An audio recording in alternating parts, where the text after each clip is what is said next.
हरिओम।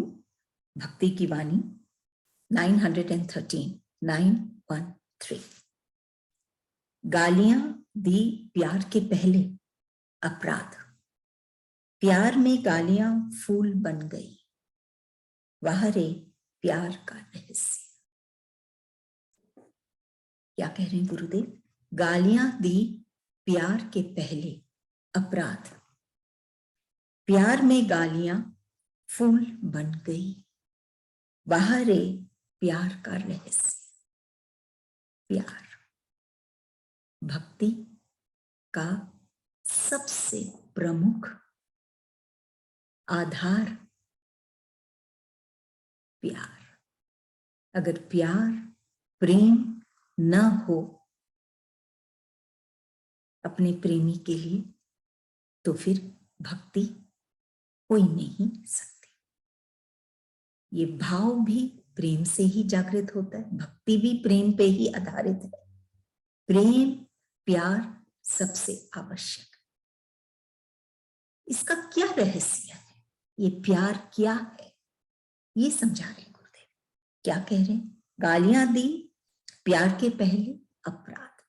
कि अगर हम इस तरह के शब्द या जो उचित नहीं है वो हम कहते हैं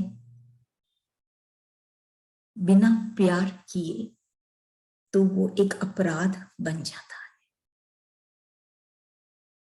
लेकिन प्यार में गालियां फूल बन गई कि ये जो प्यार है ये शब्दों से परे है। प्यार एक भाव है और भाव ही भक्ति है, और भाव ही से हम ईश्वर को पा सकते हैं। इस स्थिति में आने के बाद, इस स्तर में आने के बाद, जहां प्यार है अपने इष्ट से, भक्ति की वाणी है तो अपने प्रभु से प्यार है, तो कैसे भी शब्द हो, अपशब्द हो, वो कहीं प्यार को कम नहीं करती और न अपराध का कारण बनती है। दंडित होना पड़ता है। प्यार नहीं हो और हम शब्द ऐसे यूज करें जो उचित नहीं है, अनुचित है, तो वो अपराध बन जाता है। प्यार न शब्दों से परे है, बहुत गहरा है। सिर्फ दो जन के भाव की बात है, वहां शब्द कुछ भी हो, और जो इतने भाव में आ जाता है। प्यार हर एक के पास है, हर प्राणी के भीतर में ये प्यार है। लेकिन जिसके पास ये वो जागृत हो गया है अपने इष्ट के लिए, फिर उसको उसकी स्थिति अलग ही हो जाती है। वहां पर भगवान खुद, क्योंकि भगवान और कुछ नहीं, प्यार ही है। जैसे सुनते हम कई बार, गॉड इज लव। ये प्यार ही है जो सत्य है, भगवान है जो शाश्वत है। इस शाश्वत प्यार में समाना है। वो तब होता है जब हम ये रोज की परिस्थितियों से, विकारों से, उलझनों से जब हमारा मन उठ जाता है और हम अपने हृदय की गहराइयों में जब हम डूबते हैं, तब हम इस प्यार को पाते हैं।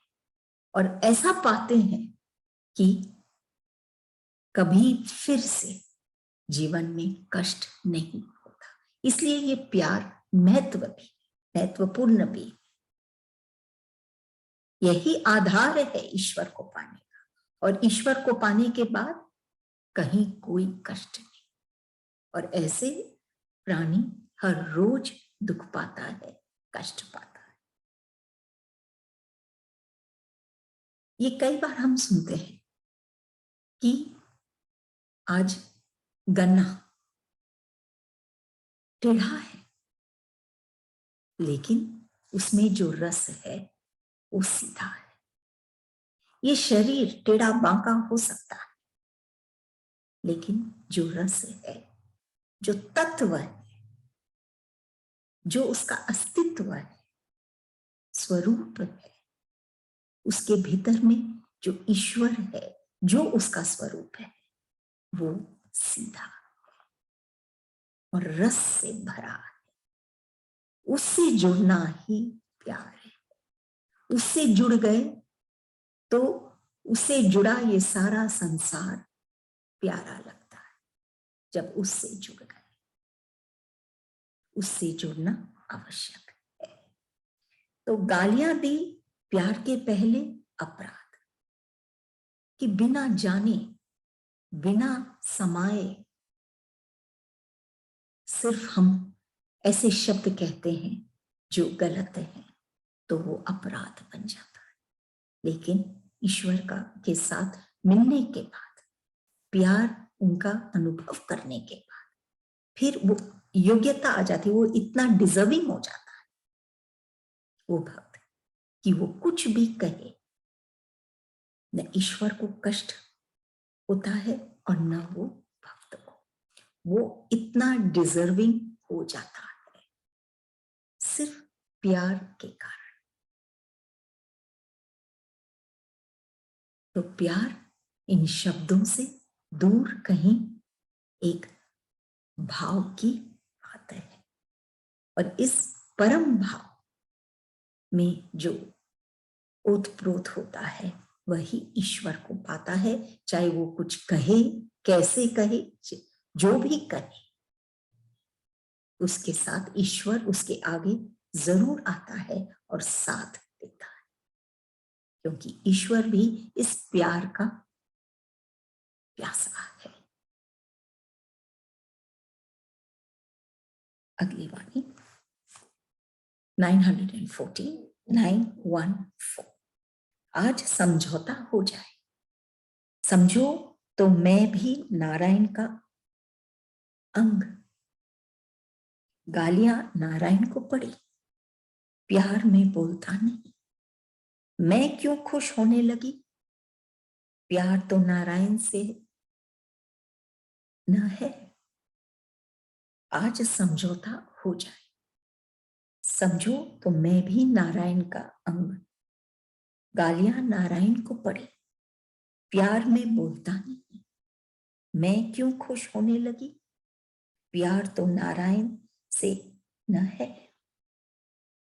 कि ईश्वर नारायण सब में बसते हैं, सब में निवास है उनका, हर कण कण में निवास है उनका, लेकिन कोई कोई ही उनको देख पाते हैं, सब लोग नहीं देख पाते। इसीलिए समझौता। उस क्या है दोनों के बीच में ये जो फर्क है, इसको कैसे दूर किया जाए कि जो उसको देखता है, देख पाता है भाव की आंखों से, उसको ये संसार कुछ भी कहे, जैसे नारायण को भी कहते हैं, बिना जाने रहस्य नारायण का, कि नारायण कौन है, उन्हीं के अंदर, उन्हीं के अंतःकरण में बसता है, फिर भी नारायण को गालियां देते हैं, जानते नहीं रहस्य।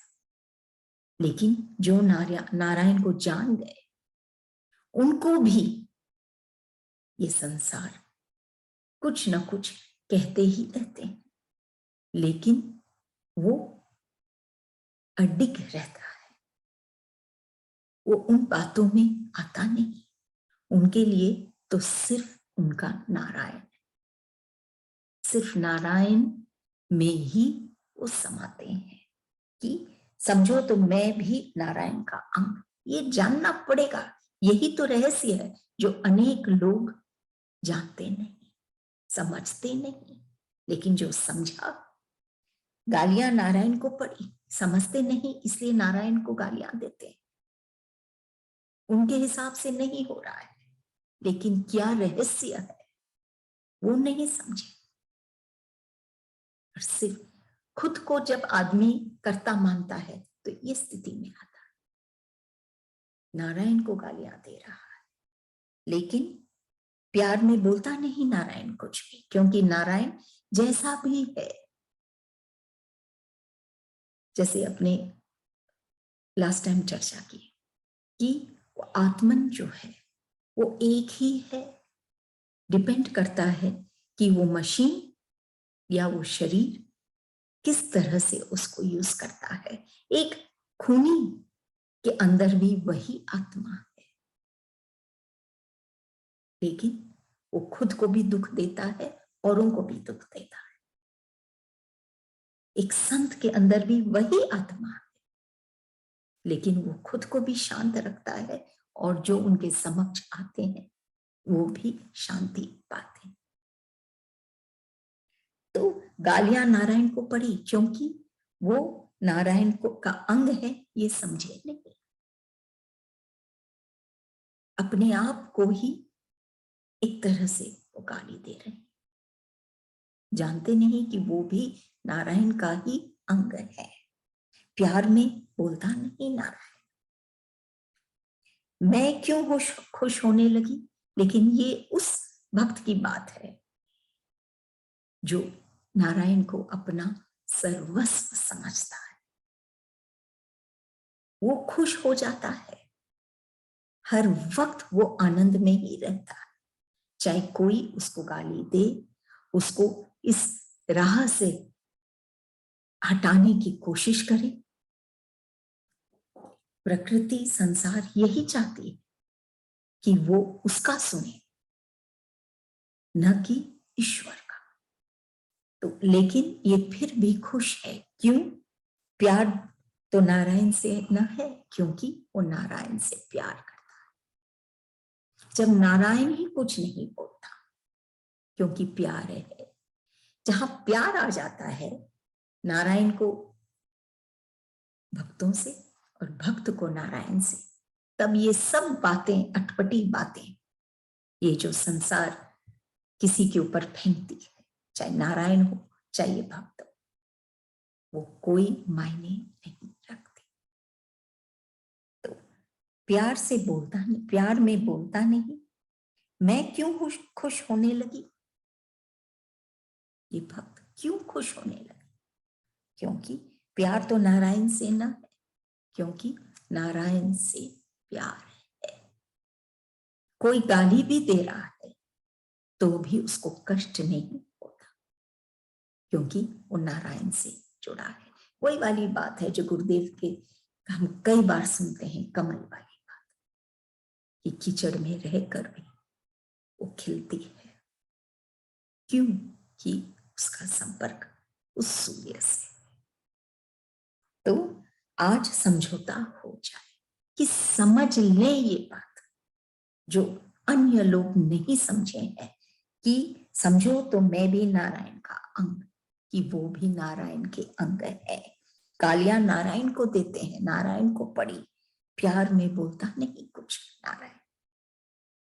मैं क्यों खुश होने लगी कि हम जब उसको भी नहीं छोड़ते हैं, संतों को, भक्तों को, ये संसार, क्योंकि प्यार है नारायण से, उनका कुछ नहीं बिगाड़ सकता ये संसार, और शब्दों से तो बिल्कुल भी नहीं। वो बहुत गहराई में ईश्वर से जुड़ चुके हैं नारायण से। अगली वाणी 959:1-5। कामना मुझे काम ना, तू दूसरा घर देख। कामना मुझे काम ना, तू दूसरा घर देख। मेरे लिए एक ही घर है, जहां रहता मेरा वर है, ईश्वर है। क्यों नहीं कहते ई तो वर है? क्या कह रहे गुरुदेव? कामना मुझे काम ना, तू दूसरा घर देख। कि जो भक्त ईश्वर की ओर बढ़ रहा है, भक्ति की वाणी है, ये सब जो इस राह पे चल रहा है उसके लिए बहुत आवश्यक है कि जो ईश्वर की ओर बढ़ रहा है अनेक कामनाएं, उलझने उसकी राह में आती हैं, बाधाएं बनकर कि खड़े हो जाते हैं उनके सम्मुख। लेकिन जो खास प्रभु का प्यारा है वो इस कामना में नहीं उलझता। जैसे वो नदी कितने ही बाधाएं क्यों ना आए वो फिर भी बहती है, झुकी है, इसीलिए वो सागर तक पहुंच ही जाती है, तब जाके शांत होती है। ऐसे ही है ये भक्त के हृदय की स्थिति, वो इस गति में स्थित है, कुछ भी उसकी गति को रोक नहीं सकता। तब वो कहता है कि कामना मुझे काम ना, तू दूसरा घर देख और कहीं जा, मुझे तेरे से कोई काम नहीं। तो मेरे समक्ष आ भी जाएगी कि ये कामना वो भक्त के समक्ष आ भी जाएगी, तो भी उसको आश्रय, प्रश्रय, मान सम्मान कुछ भी नहीं मिलेगा। इसलिए तू और कहीं जा, मेरे लिए एक ही घर है, मैं एक ही जगह वास करना चाहता हूं। जो ये कहे मैं ये संसार में वास करना चाहता हूं, तब तो वो अभी भी कामना के वशीभूत है। लेकिन ये भक्त कहता है मेरे लिए एक ही घर है जहां रहता मेरा वर है, ईश्वर है, कि मेरे लिए तो वही घर है जहां रहता मेरा वर है, ईश्वर है, उसके हृदय में। संसार में रहते हुए भी वो वास करता है जहां ईश्वर रहते हैं, उसके हृदय की गहराइयों में। तो जहां रहता मेरा वर है, ईश्वर है, वर जो उसका आधार है, जो उसका पथ रखता है, उसकी इज्जत रखता है, उसको हर तरह से सुरक्षित रखता है, वो उसी घर में रहना चाहता है। क्यों नहीं कहता ई तो वर है, कि ये जो संसार है, जो ये कामना में फंसी है, क्यों नहीं कहता कि ये ही वर है, कि ईश्वर ही वर है, और ये सब चीज निरर्थक है, ये कामना निरर्थक है। समय विशेष के लिए आनंद प्रदान भी करती है, लेकिन उसका बहुत बड़ा एक मूल्य चुकाना पड़ता है। भक्त ये रहस्य को जान गया है, तभी कहता है मैं तो वहीं रहता हूं जहां मेरा वर ईश्वर रहता है। घर जब हम बनाते हैं, घर बनाने में बहुत वक्त लगता है और तोड़ने में उतना समय नहीं लगता। कई चीज हम ऐसे देखते हैं, दोस्ती भी संसार की बातें हैं, कामना में जो फंसा है, संसार में भी दोस्ती हम बढ़ाते हैं, बनाते हैं, लेकिन दुश्मनी एक क्षण में हो भी सकती है। जिंदगी भी हर पल बढ़ती चली जाती है, पल पल जीवन इतने साल निकलती है और एक क्षण में खत्म हो जाती है। ये बाहर की जो बातें हैं, ये कामना की बातें हैं, ये स्थूल की बातें, बाहर की दुनिया की बातें, इसको मिटने में एक क्षण भी नहीं लगता। लेकिन जहां भीतर की बात आती है, भीतर की दुनिया की बात आती है, वहां मिटना है, वहां इतनी शीघ्रता से, इतने से क्षणों में नहीं मिटना होता है, जब तक कि वो एक तीव्र भक्त नहीं, तभी वो मिटता है संपूर्णतया से। मिट जाता है और फिर रहता है जहां उसका ईश्वर बसता है। बाहर में कितनी शीघ्रता से मिट जाता है सब कुछ जो आदमी ने बनाया है, बढ़ाया है, लेकिन भीतर में अगर वो बात हो तो हम ईश्वर से उसी क्षण हम जुड़ सकते हैं कि ये जो कामना मुझे काम ना उससे, ये तो समय के लिए है, मुझे तो तू दूसरा घर देख और कहीं जा। भक्त की स्थिति, मुझे तो वहीं रहना है जहां मेरा ईश्वर रहता है। सबसे पहले जब तक वो प्लेन ग्राउंड पे नहीं आएगा तब तक उड़ान नहीं भर सकता। वो अहंकार में उड़ेगा तो वो और ऊपर नहीं उड़ पाएगा। समय के लिए हो सकता है लेकिन फिर वही कष्ट पाएगा। लेकिन अगर वो नम्रता में ग्राउंड लेवल में भूमि पर अगर वो उतरेगा तो फिर जब उसका मन, न कि ये कामना और ये स्थूल की दुनिया, बल्कि उसका मन, तब मन जब आएगा इस भूमि तक, इस नम्रता में, तब वो जब उड़ान भरेगा तब वो बहुत ऊंचा पहुंचेगा। कि जहां रहता मेरा वर है, ईश्वर है, क्यों नहीं कहता ये तो वर है। कि वो भक्त कहता है कि क्यों नहीं ये संसार मानता है इस बात को कि सबसे विशेष वर तो ईश्वर ही, वही है जो पथ रख सकता है, वही वर है जो पथ रख सकता है हमेशा के लिए। आगे की वाणी,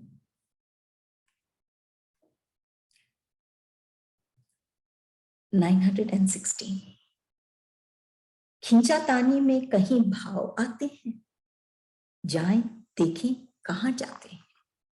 कि खींचातानी में कहीं भाव आते हैं, जाएं देखें कहां जाते हैं।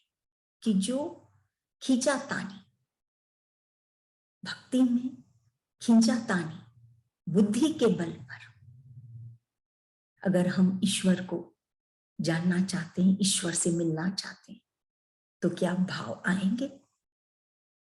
भाव तो वो सरल भाव है जहां पर बुद्धि का कोई काम नहीं। बुद्धि से हम अन्य कार्य कर सकते हैं, ईश्वर के लिए भी कार्य कर सकते हैं। जैसे हम किसी को मान दे सकते हैं, माला चढ़ा दिए, फूल चढ़ा दिए, माला पहना दिए, पूजनीय बना सकते हैं, लेकिन प्यार करना आवश्यक है। वो कठिन है क्योंकि ये मन में शोर है, संसार है, इच्छाएं है और निरर्थक विकार विचार है, इसलिए शोर। तो हम किसी को पूजनीय तो बना सकते हैं लेकिन प्यार करना उनसे कठिन है। गुरुदेव क्या कह रहे हैं? खींचातानी में कहीं भाव आते हैं, भाव तो तब आते हैं जहां पे सरलता है, सहजता है, प्रेम है।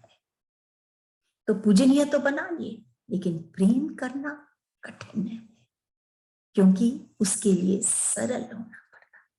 सरल होने के लिए बुद्धि का कोई काम नहीं। बुद्धि से सोच के ऐसे करना चाहिए, मुझे ऐसे कर, इसमें कोई भाव नहीं आ सकते, सिर्फ अभाव ही आएंगे। जाएं देखें कहां जाते हैं। कि खींचातानी करके ये देखें कि क्या भाव आते हैं या हम कहां जाते हैं। हम कहीं भी नहीं पहुंचते अगर हम इस अभाव में रहते हैं, इस खींचातानी में रहते हैं कि ऐसे क्यों नहीं किए ईश्वर, ऐसे क्यों नहीं किए, ऐसा होना चाहिए था, वैसा होना चाहिए, बुद्धि के बल पर। तो हम कहीं भी नहीं पहुंचेंगे। न ईश्वर से मिलन होगा और न कोई तरह की शांति मिलेगी।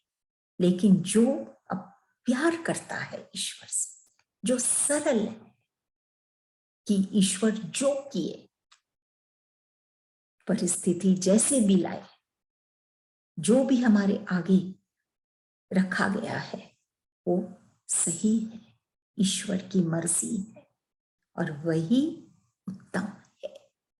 ऐसी सरलता, उसका अपना कुछ नहीं, न कोई अहंकार, न कोई कर्तापन, कि जो वो किया, ईश्वर जो करते हैं, जो हो रहा है वो ईश्वर ही करते हैं और वो जो करते हैं सहज ही करते हैं, सही ही करते हैं।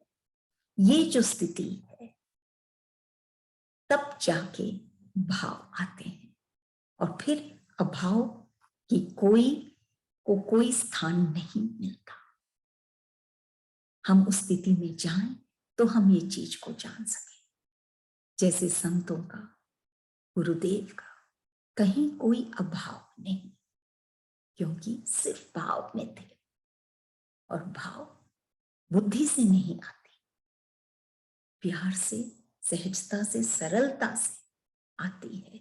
और उनकी रजा में राजी होना, ये सिर्फ एक पंक्ति नहीं जो हम अनेक बार सत्संग में उठाते हैं, बल्कि जिए उसके हिसाब से। तो खींचातानी में कहीं भाव आते हैं, जाएं देखें कहां जाते हैं। अगली वाणी 917।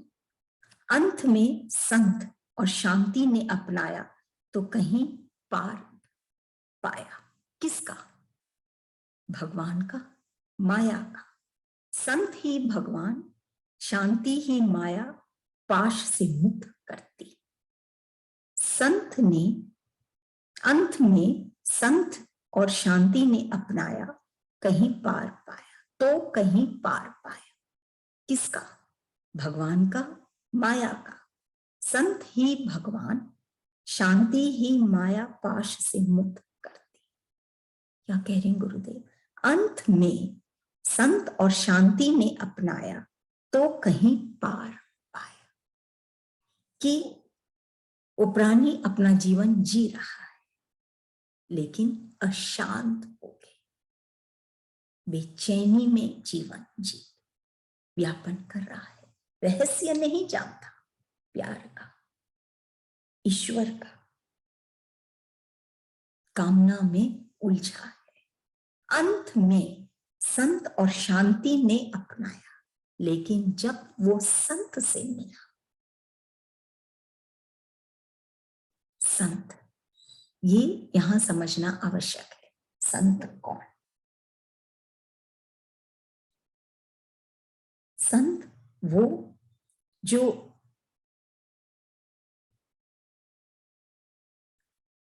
क्या कहें, जैसे हम देखते हैं कि चंदन दिखता है, साकार है, लेकिन उसकी महक दिखता नहीं, निराकार है।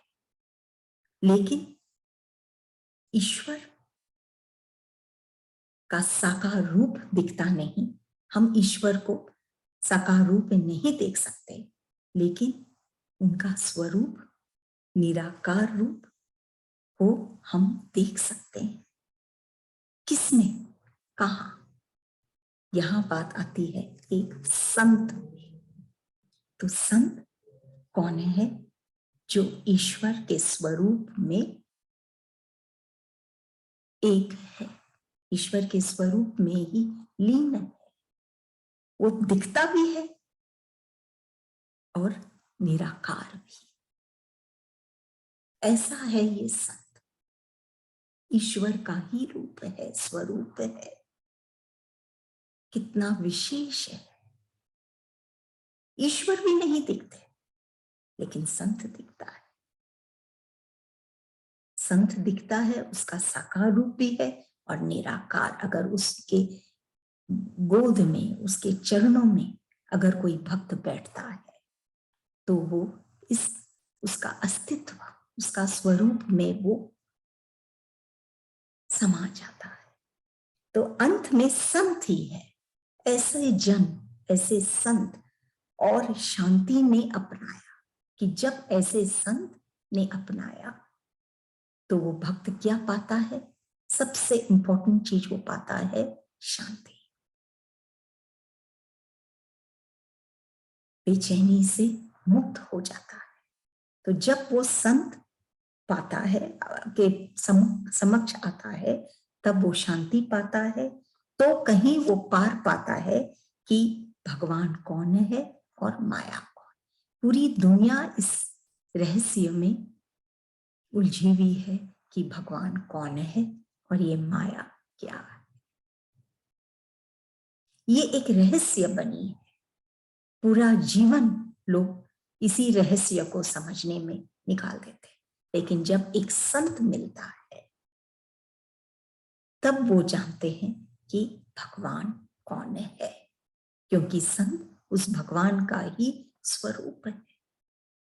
और ये माया क्या है? कि माया सिर्फ एक भ्रम है, उसका कोई अस्तित्व नहीं। तब वो माया के उलझन से, भ्रम से उठता है और भगवान में मिल जाता है। भगवान का, माया का कहीं पार पाया, किसका जान पाया? इसको, भगवान को और माया को।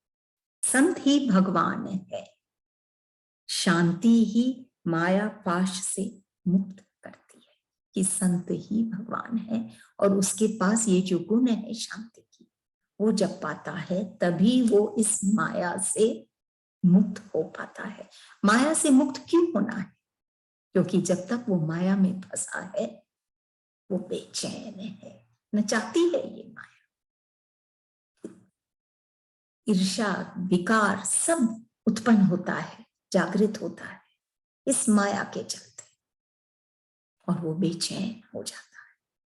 तो जब तक वो संत से नहीं मिला, शांति नहीं पाया, तब तक ये रहस्य भगवान का और माया का वो जान नहीं पाया।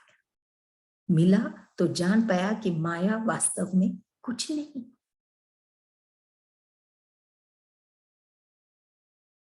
निरर्थक है, भ्रम है जो उसको परेशान कर रखी थी। और भगवान वो शाश्वत सत्य है जो वो खुद है, देख नहीं पाया आज तक। अपनी चर्चा किए कि सबसे विशेष संसारी या योगी कृष्ण है। वो संसारी भी है और योगी भी है। उनके इसीलिए वो काले हैं कि और कोई रंग, सब रंग मिले हैं उनके, और कोई रंग उन पे चढ़ नहीं सकता। लेकिन जो भक्त ये काले कृष्ण को, ईश्वर को अपने हृदय में स्थान देते हैं तो उनका हृदय सफेद हो जाता है, उजाला, उज्जवल हो जाता है। इतना उज्जवल हो जाता है कि वो काले कृष्ण तभी दिखते हैं कि अब उनके हृदय में स्पष्ट ईश्वर दिखते हैं, कृष्ण दिखते हैं, क्योंकि उन्होंने ये काले कृष्ण को जो ग्रहण किया, उनका हृदय सफेद हो गया, निर्मल हो गया, उज्जवल हो गया। अब दिखते हैं वो कृष्ण। ये बहुत रहस्य की बात है कि कृष्ण काले हैं, लेकिन जो उनको अपने हृदय में बैठाते हैं तो उनका हृदय उज्जवल हो जाता है। और फिर कृष्ण आगे आते हैं, उसके हृदय में कृष्ण बस जाते हैं, स्पष्ट दिखने लग जाते हैं। तब वो इस ईश्वर को जान पाते हैं कि और कोई रंग नहीं चढ़ता, सिर्फ फिर कृष्ण ही रह जाते और माया और ये सब मुक्त हो जाते।